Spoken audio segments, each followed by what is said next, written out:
Hey, everybody. Welcome back to the Bad Millennial Podcast. I'm your host, Liz, and today I have a very special guest joining us on the pod. Her name is Elissa. She is a writer, journalist, and today we're going to be talking about love, relationships, and what the heck are attachment styles. I've known Elissa since our college days back at Mizzou, and it's been a blast. It's been a very amazing journey from college to studying abroad in Italy together. I mean, we were roommates, like it got that deep. So, we both moved from Chicago to California around the same times, and she found her partner and got married in 2022. I was one of her very, very honored bridesmaids. And now she's basically all grown up, married, has a house. This is one of my longest lasting relationships, and I'm so excited to see her growth and how she's been handling all of her millennial milestones. So, this is going to be a really great episode.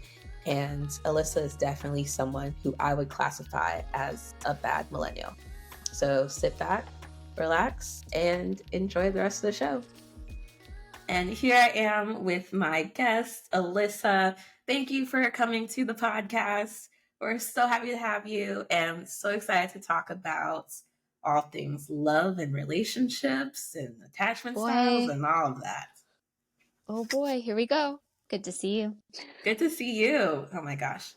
So, a little bit about your history with love. Honestly, I'm going to call you a relationship expert right now because But that's such a lie. I'm the furthest thing from it. a relationship expert in your relationships. Because I've noticed honestly with you that your personality is just so outgoing, bubbly, radiant, and you attract a lot of different people into your life, be it friendships, and then your I guess what do we call it? The love relationship, the top relationship, romantic-ish. Sure. Yeah. So I'm kind of like I'm wondering how aware are you of that, your personality and how you attract people, or do you actually search for certain people when you're looking to make friends or keep friends or long-term love relationships? That's such a good question. Oh my God, Liz, dang. We're going Thank you. deep right away. Okay. I think I am now aware that I kind of gather friends, like I collect them maybe. My dad will joke. He'll be like, "Oh, you and your like 100th best friend." So I'm more aware of that now. Romantic relationship wise, I don't think I was always great at picking people, but we'll kind of just leave it there. I'll be nice. I don't think I was always great at picking people that were the right match, so I don't think I was aware of it there. And it's working out now. But yeah, I think I tend to see the good in people for better or worse. And because of that, I can kind of. I've got a dog, by the way. I also collect those. Yes. Welcome to the podcast. This is little Bentley. This is Bentley. He's a collection. Hi, buddy. Yes. Hi. And you tell us what kind of breed he is? He's a Shih Tzu. He's 9. He's got one eye, and we're buds. He gets very upset if we're not snuggling, so this is where he'll be. Adorable. Right in the lap. Love it. He's really cute. But yeah, I think I see the best in people, which is good as long as you also have boundaries with people. But I also think I can sense when people are genuine. I don't know. I think I can read people fairly well, or I've learned to read people fairly well. I don't think I always could, but I've learned to. And so I think that might be part of it too, is like, and I'm pretty open-minded. Like I'm not too judgy. I don't, you know, that's a long-winded answer, but. No, this is great because these are so many kind of lessons you have to learn as you go on in life, but they're important. Be open, try to take people as they are and believe in the good of people, but also set boundaries with yourself and others, because it is very easy to just be nice and friendly to everybody. But do all those people have your best interests at heart, you know? So I think that's No. great. I think I've learned that some people will take and take and take. So when you start to see that, you just kind of have to gracefully fade. Yes, I agree. That actually leads me to my next question. How do you keep up relationships that are long distance? So, like us, for example, we've known each other since college, and now we're in two different places. I'm in California, you're in Illinois. Like, how do you keep those relationships, or what do you recommend to people, like, to make those relationships seem close, even though you are still like far apart? Realistic expectations. I mean, like I have Beautiful. people, yeah, I have people who, I have a friend in California where like once a month we send each other novels of texts, and that's just what we're capable of doing right now. So that's what we do. I have another friend who I always call when I'm in the car. I've got like a car friend. Oh, nice. Yeah, I've got like a car friend, and I've got like us. We just always pick up where we leave off, and we don't put pressure on each other. Like, we don't have to text each other every week. Um, and it just works out really well that way. So I think that's it. I think sometimes people lose friendships because they're expecting a lot. And, you know, you have to kind of meet people where they are. And like the people in my life meet me where I am. They know I'm like, I'm 80 years old and I'm in bed at like 10. Like, Honestly, I swear, when we like, maybe it was when we hit 30, but just before that, around the like late 20s, it was definitely like, it's 9 o'clock. Like, why are you in my face? Why are you trying to talk to me? Like, oh my even gosh, now, yes. I've noticed I am so avoidant of phone calls. Like, it's bad. And I don't know if it's because social media took off so much that it's like, well, up to date on your life. Why do we need to do a phone call? You know? And I FaceTimes are just terrifying sometimes. Pandemic. I think it's the pandemic. I think because we relied so much on that, it was like we our batteries just drained for stuff, whereas texts are less personal. I don't think texts are as meaningful though, right? Like unless you're going all out novel. I think it means more to like hear somebody's voice and hear their tone. But like also that takes time and quiet, and like I have friends with kids. It's like it's not gonna be quiet. And I know that, and that's cool. Yeah, that's a really good point because I'm still a remote worker, and so I don't tend to have too many meetings. But when I do, it's like it's very much it's the Zoom, it's the camera, video call, and it takes so much out of you because in that kind of environment, you are constantly monitoring your face and how your tone is, and so you're not relaxed. You're kind of performing because it's a work environment, it's professional, and you have to deliver your best. Yeah. But then when you want to translate that to like casual everyday life with your friends, it's kind of like, well, I can be unguarded and relaxed with you guys, but also my energy level or my level to be able to take this phone call or to do a FaceTime with you is so much lower because Yeah. it's being spent elsewhere. And yeah, it's I feel like it's also a little alien, like foreign too. Like even though we're so used to it now, it's still like biologically not natural for humans to just communicate through a screen, you know? Yeah. Yeah. Agreed. How important is in person relationships to you? Well, important enough for me to move back to Illinois. um, Because would you say a lot more of your friends and family? I mean, your family's obviously there, but do you feel like I there wouldn't were say more it's people to meet in person there versus like when you're in California? I actually think that the most like friends I made were in Texas.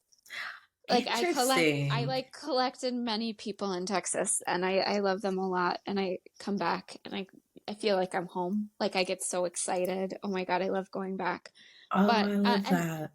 California, because I was there during the pandemic, it was a little bit harder for me to meet people because like we were just starting to meet people when lockdown had happened, and then it was like, oh, never meeting anyone again. Which wasn't true, but that's what it felt like. So but I think being close to family, being close to like the little ones growing up, that's like really nice, um, is pretty important. But also, I lived away from home for like 6, 7 years, maybe more. I don't know. I don't math well. And like Same. it honestly was fine. Like I wasn't super homesick or anything like that at all. It was just becoming less practical and like that flight, you do it. That flight Oh yeah, that flight is sucks. long. I mean, even doing layovers is not enough. You just have to like grin and bear it. Yeah. And where we Traveling were, it was, anywhere. Yeah. and where we were, it was an hour or more to the airport itself, often too. So it was like, oh, that's what it was like. Just, oh, not my thing. Well, I'm so much happier that you're happier where you're at because I like it. it's so much better, right? Like when you find where you're meant to be and who you're meant to be with. Yeah. Oh, I see what you're doing there. Oh, you think you're Yes, clever. I am so clever. You're so proud. Look at that glow. Am honestly, I love it whenever I find a nice little pivot and it's like, here we go. But let's talk about love, baby. All up in my business. I'm So ready. this girl, she found her partner. Like, this was right before the pandemic when you and Kevin met, your husband? Mm, it's right after Mother's Day, May 2018. So we had about a year before it got weird in the world. Interesting. Not, So yeah. yeah, that was it, exactly before the world got weird. So Yeah. I would love if you could quickly give us a quick, how did you guys meet? Because it's so unique, and you're the only person I've ever known since who has done this, and then it worked out for you. So if you could quickly describe how you guys met, and then we'll go from there. Okay. So we met on an airplane. We did. So we met on an airplane. Um, I had flown back from Mother's Day as like a surprise. I had like a 6 a.m. flight out before work. It was awful. Um, he used to travel for work, so he was in the front of the plane. I used to take the front of the plane's middle seat because I'm short, so nobody wants it. And then everyone gets excited that somebody's taken it, so they don't have to. And then I can bolt off the plane very quickly. So I took that seat. He was man spreading. I was very upset with him because it's like, stop doing that, people. Stop doing that on planes. So I had even less room because I'm in the middle seat. And I looked over at him to insult him because I was feeling feisty. And then I thought he's kind of cute. And I thought he was still asleep, but he was awake. So long story short, we made awkward eye contact. We started to talk.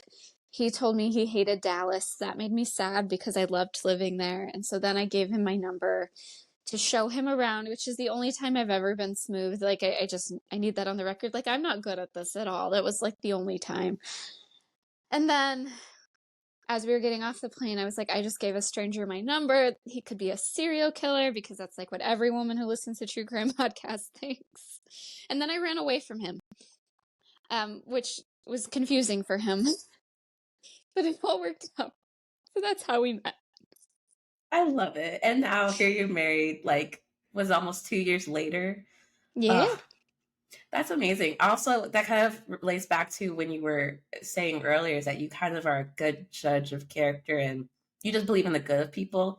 Like, even though he was man spreading and it was like, I'm not a fan of this city, you were kind of like, you know what, I want to show you the good in it. And maybe you're just not living it the right way because I love this place.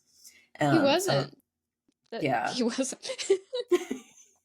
He didn't know where to What go. was he just like? It was just stuck here, and then I gotta go. Like, just not even giving me a Yeah, and chance to have a view.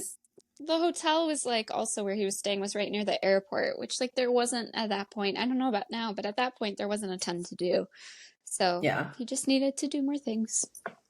I love it. And you showed him the way, and he fell in love. Obviously, in 3 words, could you please describe what newlywed life has been like?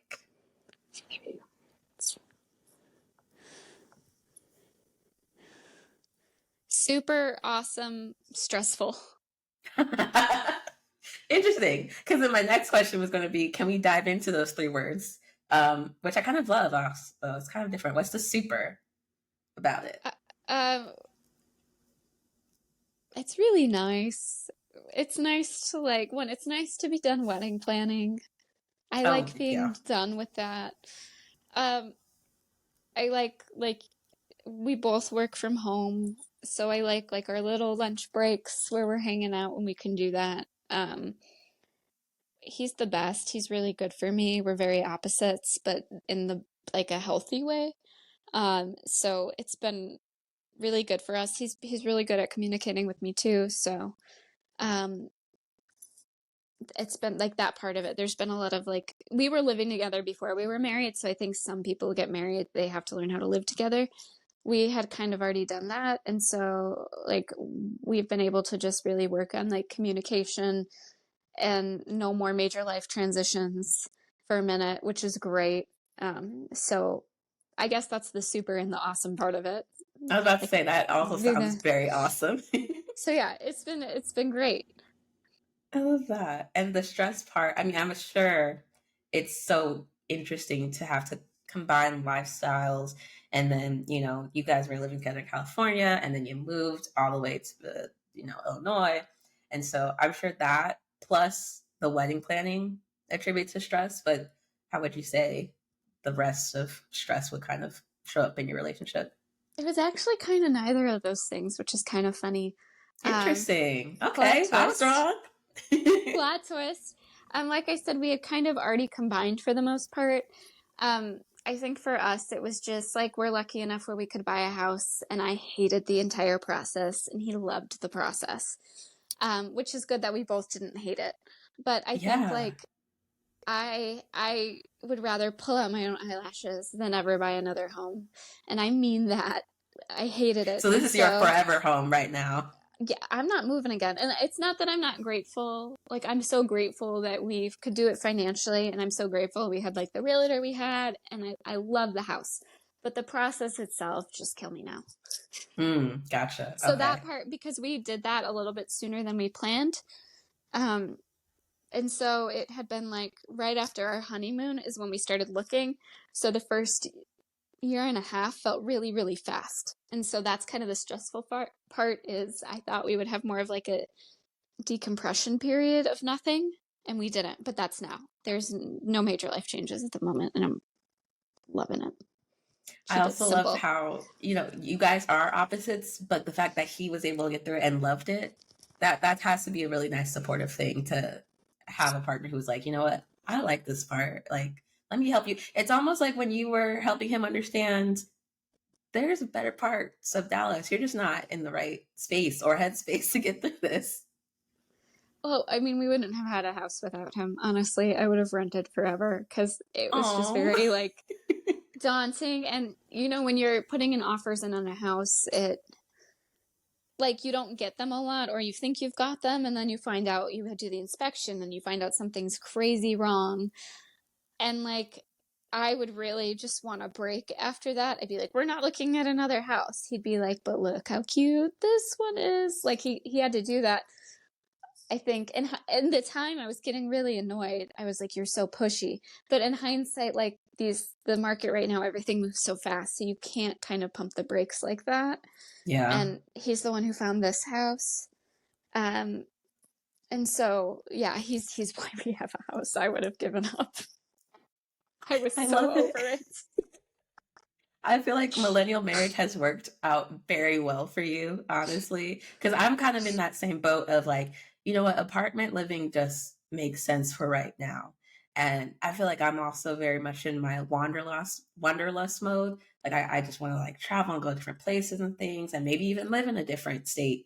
I feel like I'm not done or ready to just here's the house. Yeah, Because the house was so permanent. it's And so so it's permanent. Yeah, so it's really nice to know that you have a partner who's just so supportive and also will help direct you to where y'all both want to go, which I Yeah, love. yeah, because I sure wasn't. Also, I'm very interested in, so I'm interested in all types of quizzes, but a quiz popped up when I was kind of looking up what I want to talk about to you about during this episode. And Yeah. one of them that had to do with relationships was attachment styles. Oh, Listeners, I don't know fancy. if you guys know about attachment styles, but they're very helpful and important to know when you're, in an adult relationship, be it with friendships or romantic. And I was kind of curious, do you know what your attachment style is? Well, I took a quiz you sent me, so I would. This is true. And I'm Yes. happy to inform you that I am 75% secure, which is probably pretty good. I don't know. My results didn't add up to 100, so I'm skeptical. Like, Yeah, it's interesting, and I'll include the link in the show notes for you guys. But it kind of showed what you lean more towards versus just yeah. saying you are this attachment style.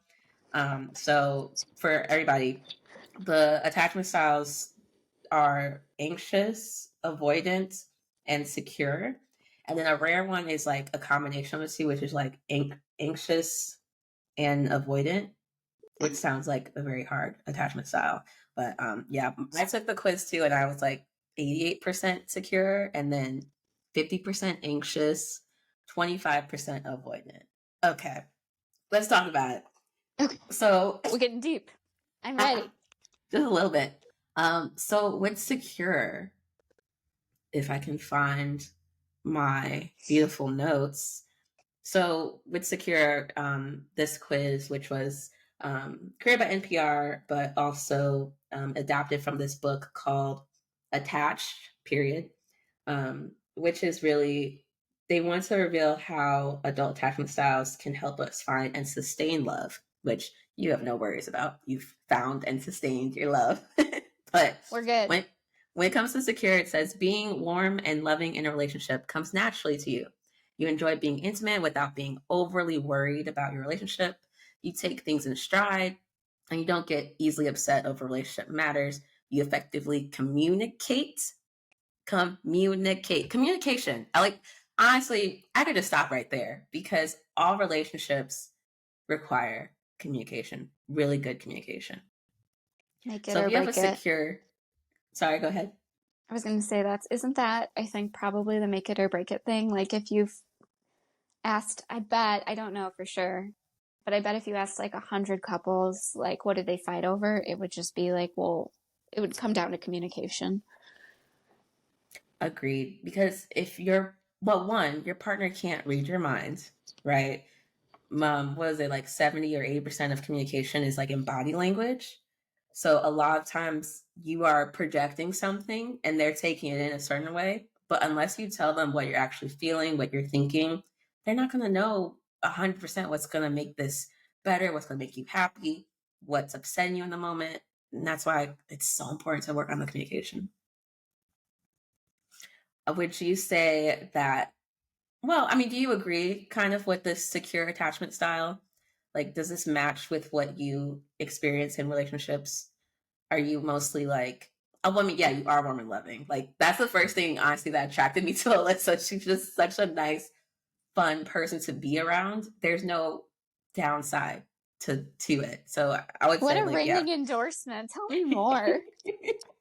I mean, yeah, that's why honestly, even I'm though we kidding. are so far apart now too, like I still get that warm glow, even if it's a text, or we do a quick FaceTime and it's like, it's not often, but it's still like the feeling I get when I think of Alyssa is warm and loving. So Back at boom. ya. Thank you. We can just Um, praise each other for the next hour. I would love to, honestly. Another point was you take things in stride and you don't get easily upset. Hmm. I don't know How do you about feel about that. I that? don't know. Um, if Kevin was upstairs, I'd make him answer for me, but maybe I don't want that. Um, I I don't know. Maybe I try. I'm like thinking. I would say generally I don't get upset easily, but if I'm already stressed, then this is all a lie. Yeah, it But I almost like piles know up that. on it. I Yeah. think it's good that you're aware of it, right? Because that's the first step for all of us, just be aware of what our blind spots are, what our triggers are, and how we respond. And then it's just like a lifelong process of working through how you show that, right? Because obviously, when you are stressed and you're in a relationship, that other person has to know that I'm stressed and I can't do this, or otherwise it's just like butting heads. Like, why Hmm. are you stressed? I'm happy. Like, this isn't working, you know? Um, but I I get, think it's a work in progress. I don't know if there's a word for this, but like I am an outgoing person for sure, and I thrive off people, but I also get overstimulated fairly quickly, I would say. Like, Yes.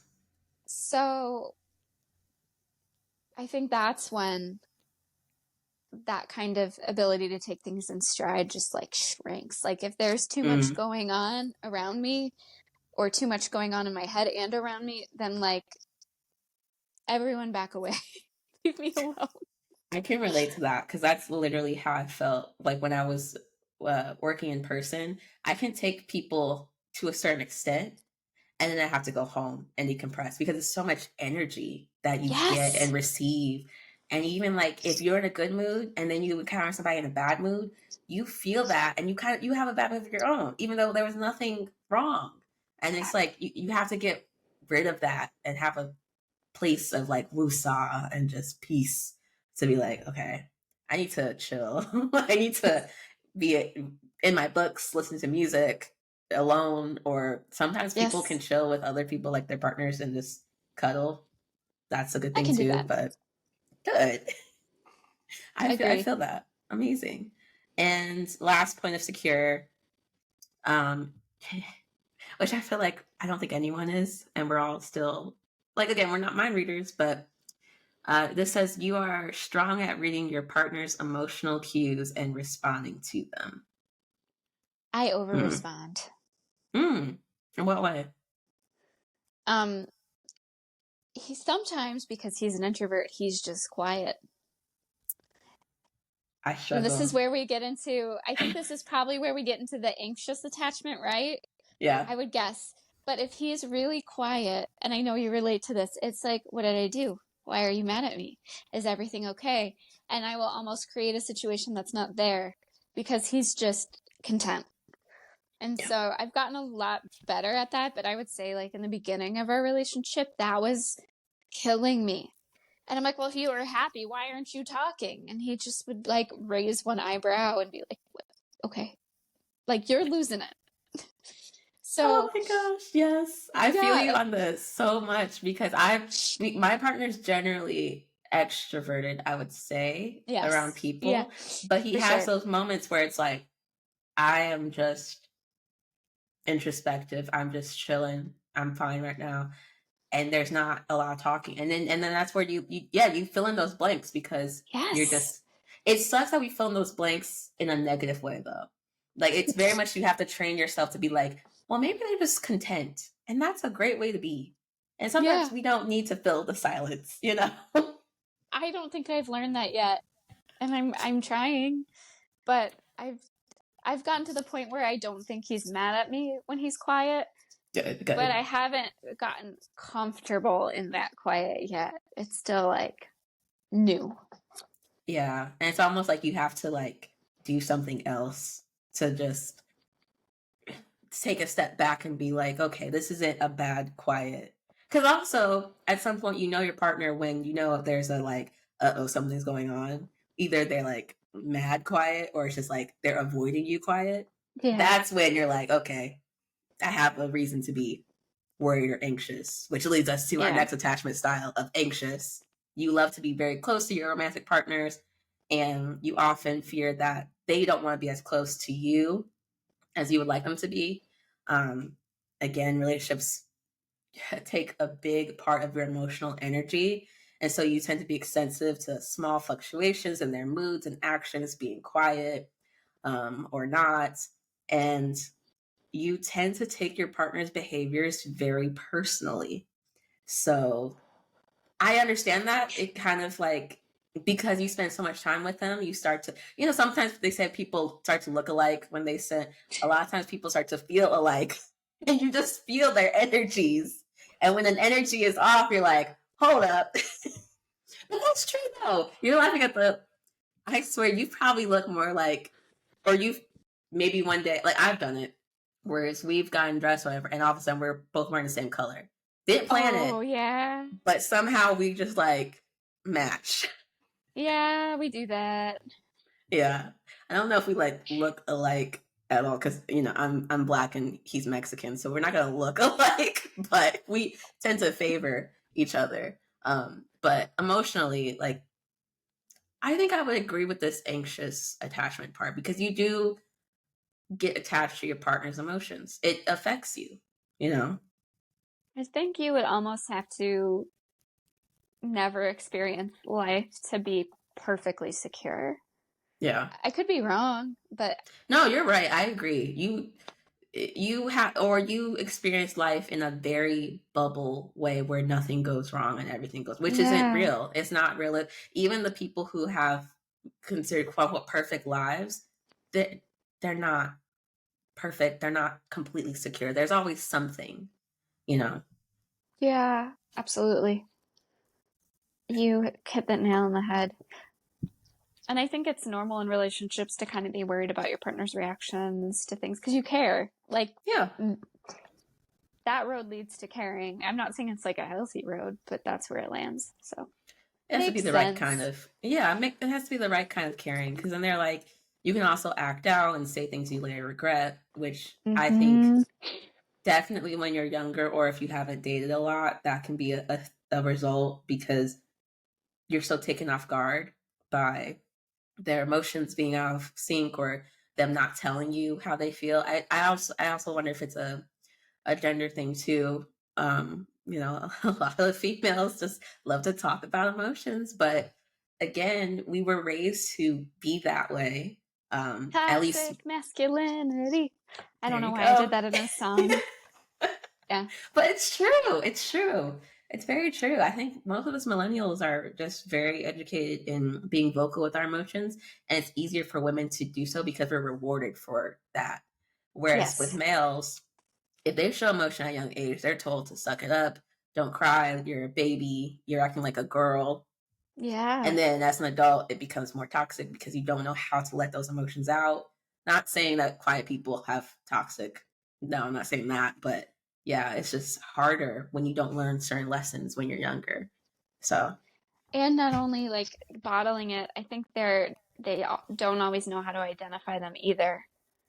Like because they're not expressing him, they're not learning how to identify them. So when super strong emotions come on, I think it can be startling for a lot of men because it is new and they don't have the vocabulary for it. So then it's like they push it down and then the cycle repeats.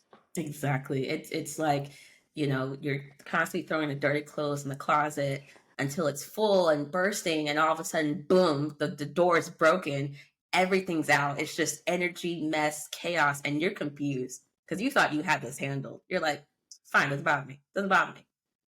It And bothered it you. did. It did. It bothered you. You should have washed those clothes as soon as they got dirty. AKA, you got a problem. It is okay and healthy to talk about it. That's it. That's my PSA. Thank you for coming to Liz's TED Talk today. And finally, the last attachment style is avoidant.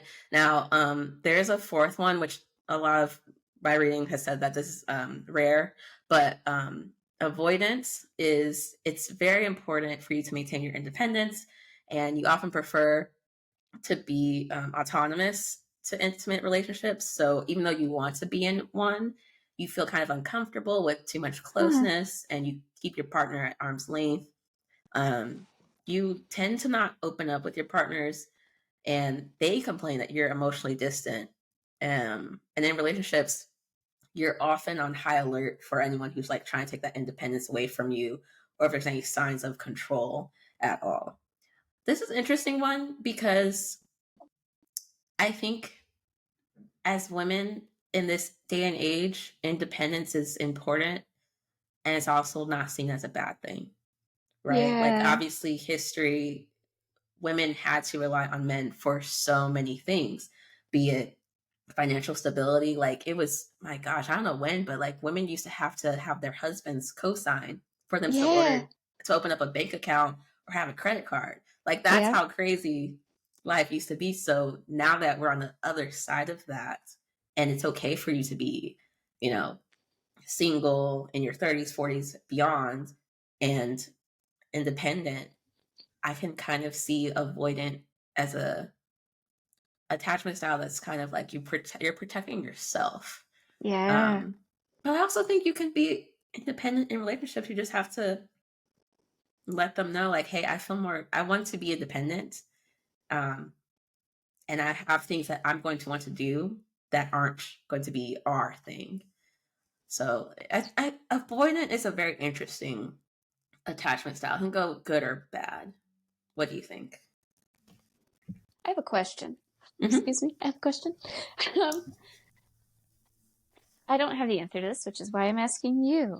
Um, because people, I'm guessing a lot of these attachment styles have to do how you respond, like out of fear or in stressful situations.